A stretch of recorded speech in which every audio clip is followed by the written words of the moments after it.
The religion of Jesus arose during the time of the Roman Empire. By the time we reach the end of the New Testament, when John closes the book of Revelations, Rome is in complete control of the biblical text. As the early church continues to develop, Europe continues to assert its understanding and interpretation of the biblical text through its own lens, through its own culture. All through the Middle Ages, theologians continue to develop their understanding of the biblical text using European tools, European culture to understand this biblical text. Now, keep in mind that the biblical text was not written under the ideas of the Greeks and the Romans. The Bible was originally written under the concept of Moses. Moses' paradigm was African Egyptian. All other Bible writers of the Old Testament is following in Moses' understanding. The law of Moses is the prototype and the blueprint of what the Old Testament writers were following. However, now that the biblical text is in the hands of Europeans, they are now asserting their understanding from their ideas, from their history. By the time we go past the Middle Ages all the way up until the Age of Enlightenment, we have a dramatic shift. During this time, we have German theologians who develop a new idea. It's not really new, but a new idea. And that is, they looked at the biblical text and said, the way Europeans are interpreting the text is really not the way it was originally intended. They are now seeing this sacred model, this understanding of a Moses model. They didn't understand it very well, but they were now getting into the ballpark of understanding the original sacred paradigm. They proposed this new idea and they called it salvation history. Now, Europe, during the Age of Enlightenment, has a choice. It's a crossroads. They can choose to accept the German paradigm of sacred history, or what they call salvation history, or they could take a different direction. Europe chose to accept the ideas, the pagan ideas of Greece and its ideas. More specifically, the ideas of Aristotle, the ideas of Socrates and Plato. These were ideas that sees life or our understanding of the biblical text, in this case, as something of reason, rationale, facts, and things like this. Okay, but the Moses paradigm was very different. It did not see facts in the same way as the Greeks did. At this time then, at the Age of Enlightenment, Europeans chose to reject the sacred model, or the Germans' salvation history model, and they chose to accept the Greek model. They proceed from the Age of Enlightenment to this new era of biblical interpretation. For those of you who have not subscribed to the channel yet, please take a moment and subscribe.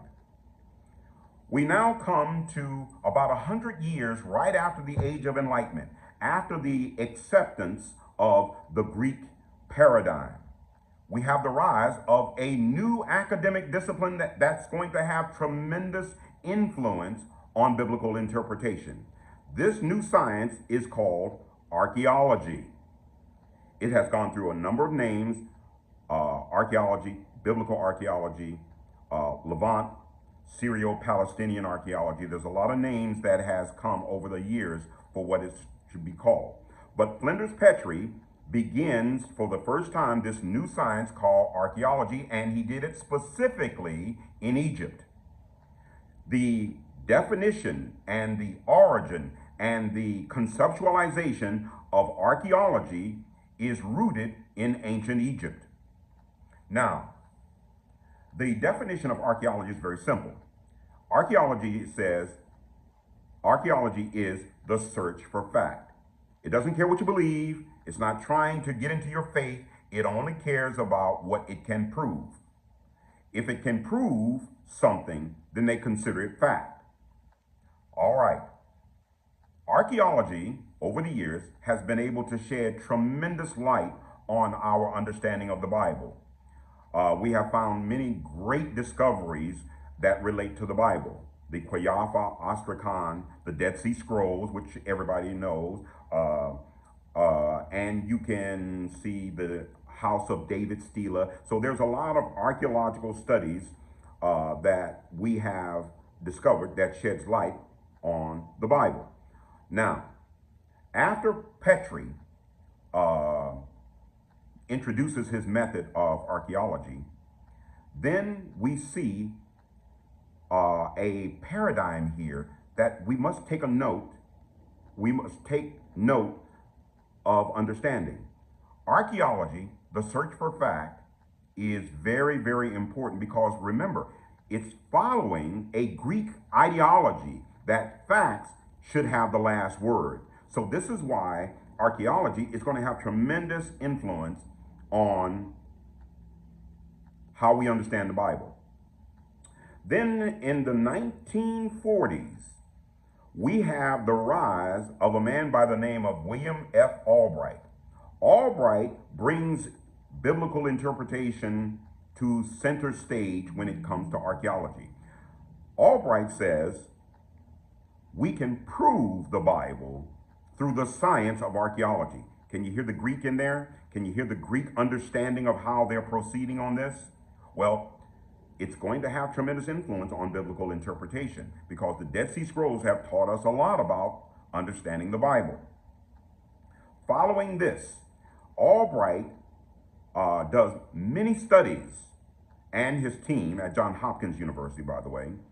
At Johns Hopkins University, they did many biblical studies in archaeology, and they were able to advance our understanding of the Bible tremendously. However, we need to understand that it's still in the Greek paradigm. In the 1980s, we have the rise of a new school of thought. Following Julius Wellhausen's documentary theory, you have a new group of scholars who said that we must understand the Bible only through the understanding of what archaeology reveals.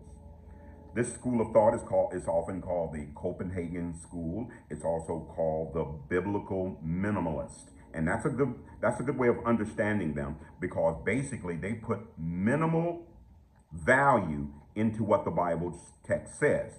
They put more understanding of the Bible through what they find in archaeology. This is a tremendous mistake in the way we should understand the Bible.